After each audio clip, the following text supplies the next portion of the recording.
Hello，大家好，现在是早上10点55分。有股友就问这只 Data Sonic，他就问现在可以追吗？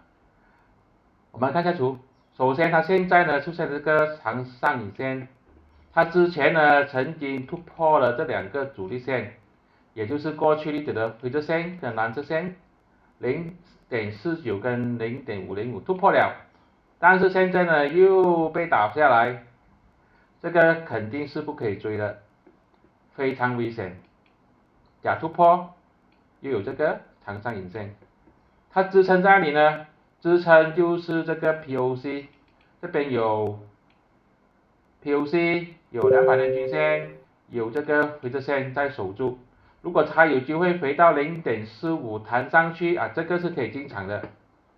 讲到追呢，其实我看回原来我在之前的时候，这边的时候6月的时候呢，就说过它突破这个灰色线的时候就可以买入。那时候没有买入，现在去追这个就危险了。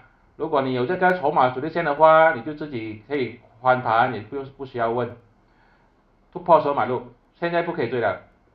这些都是我的个人看法，并没有任何的买卖建议。谢谢大家。